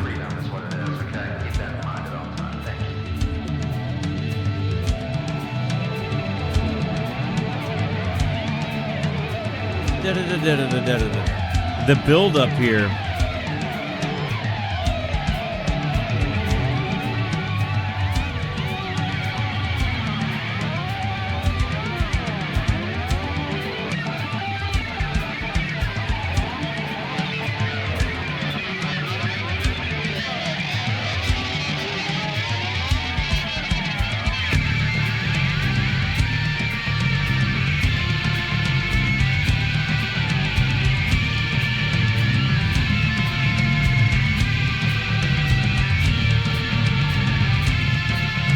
I think that was the point behind the Goo Ball song. The German devil eggs.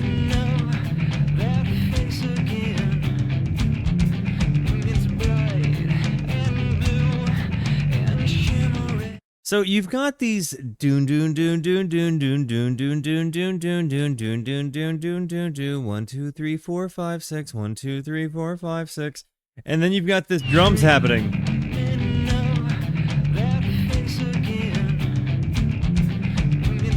Tool has like a lot. What Alex Gray, the DMT artist, right? Like the guy that does the art based on his experiences. Like Tools, they use his artwork, right?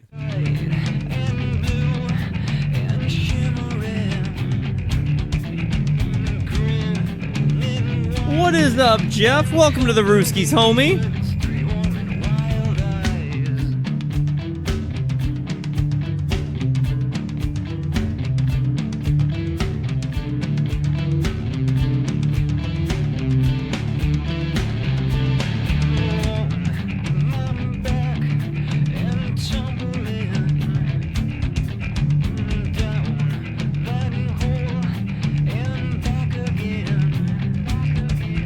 That would lead me to think that there's definitely a psychedelic component to their music, and that these guys were wildly on drugs.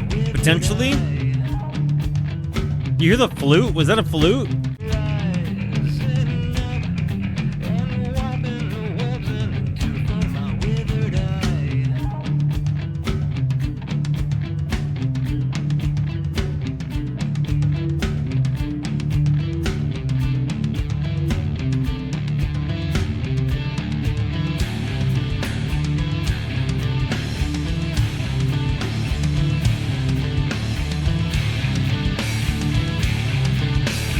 They really do utilize dynamics and build-ups so well.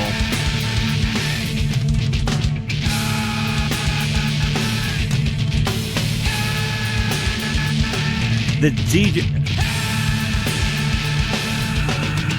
They do this, like, noise breakup thing, but it's in beat.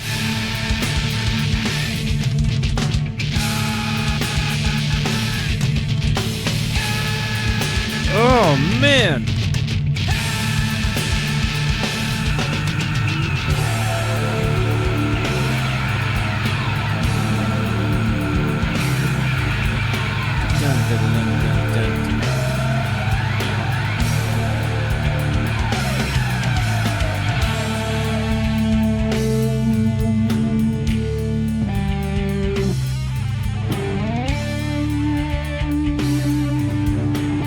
This has been the second best guitar sound of the album.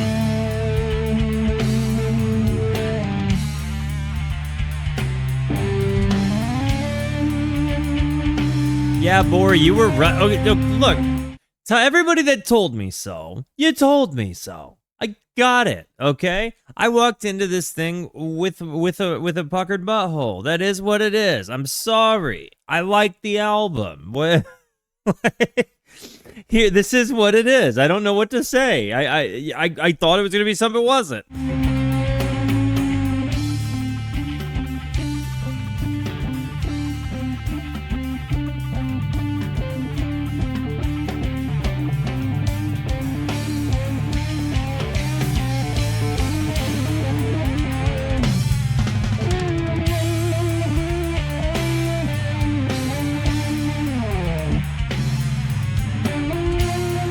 Definitely feels like metal psychedelic jamming.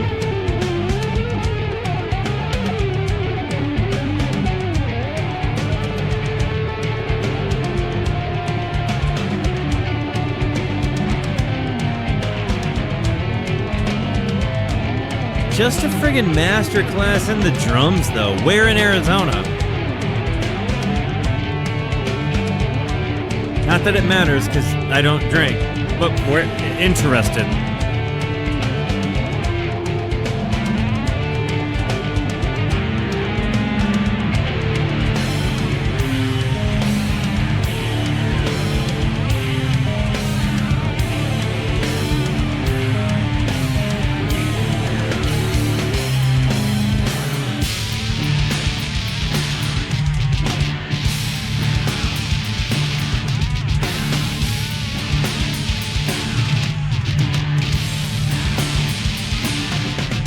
Dude, this is a masterclass in the drums. This really is.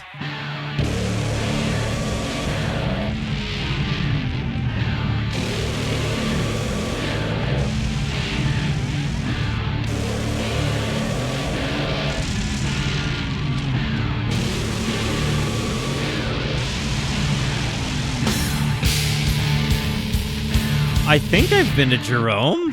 It's not too far from me.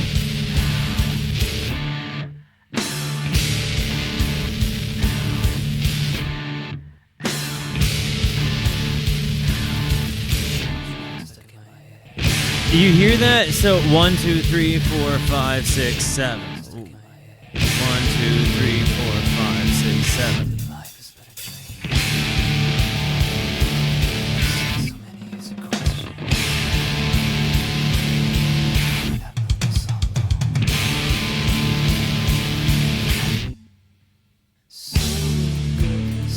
And we're out of it.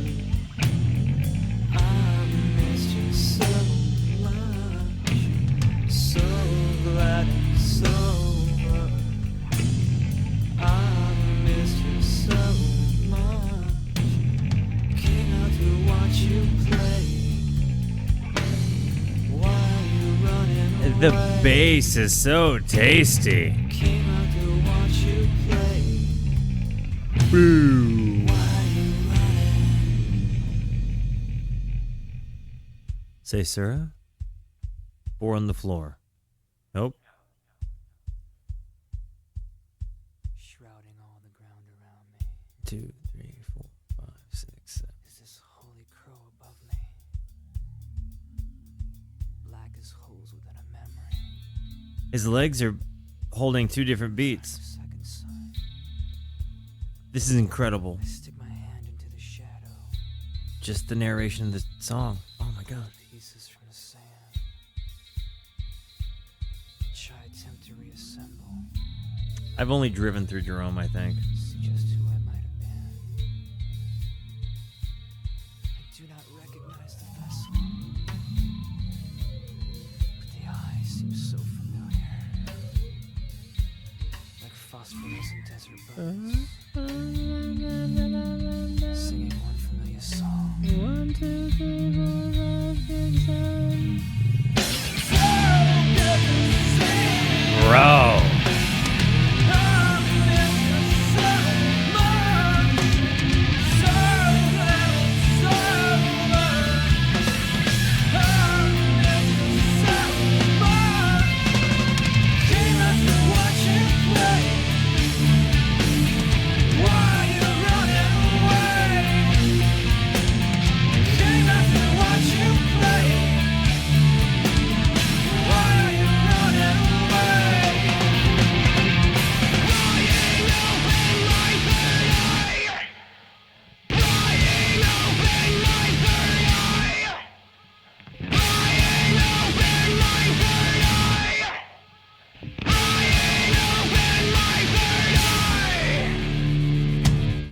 That is absolutely the DMT experience for the record. That is absolutely what happens. Absolutely 100% what happens. Good night, Ninja.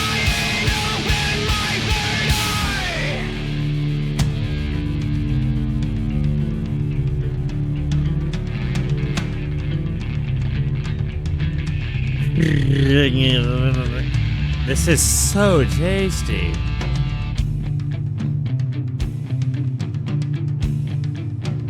The can't stop the dragon.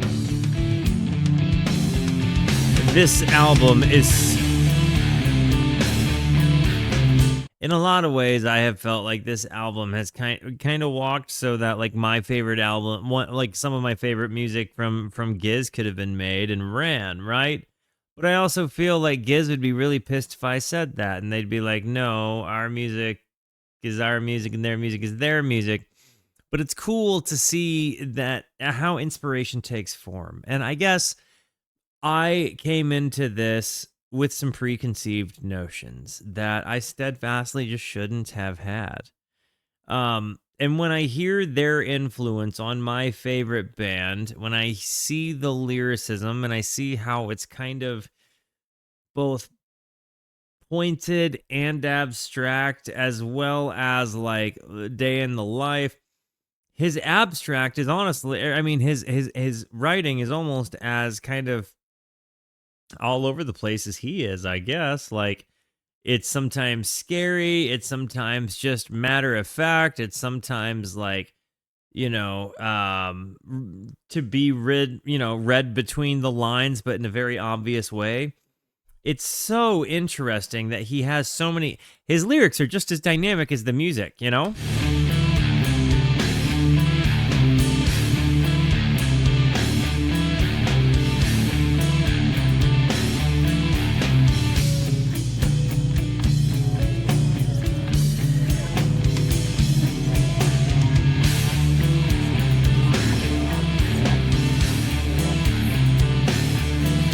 This was such a good introduction to Tool. Do me a favor, do not ever let somebody's first introduction to Tool be that live version of Sober. I feel like even if I would have heard this version first, like just this album first, and then heard that, it would have been an easier thing to accept. Or if I'd heard the album that song had come from, and then I'd seen that performance, perhaps different. That was not a good performance to start me on, I don't think.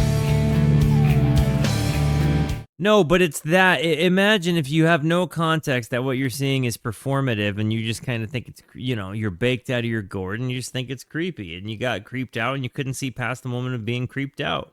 You didn't have lyrics up and in front of you and nobody's there explaining like, hey, this is performative and He's not actually demented like that. So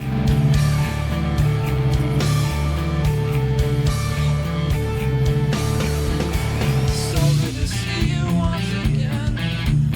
I thought that you were hiding. It's got a jazz metal thing going for it. Run away, chasing the tail of a dog. Wow.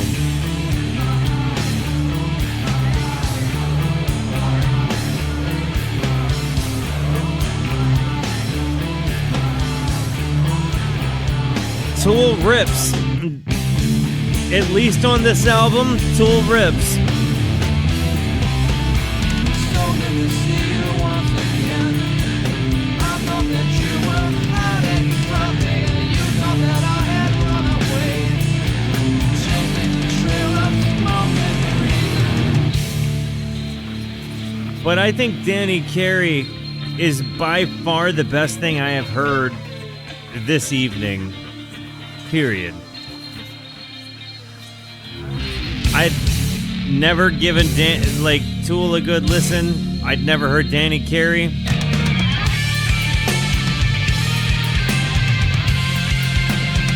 Jumps right into guitar sounds I don't like.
After this one, Maynard sold out. Guys, I have some interesting questions for you. This is my introduction to Tool. Do you think after this one that Maynard sold out? Do you think that Maynard sold out after the first one? It doesn't seem like Tool's discography is massive, okay? Do you think Lateralis is better than Aenema? Yeah, that was Tool. That was way friggin' better than I thought it'd be. It does seem like violent spiritualism in some ways, but I do think that that is absolutely 100% a part of the psychedelic experience. I don't think that there's another way to put it. It's not all fun and games in there, you know what I mean, dude?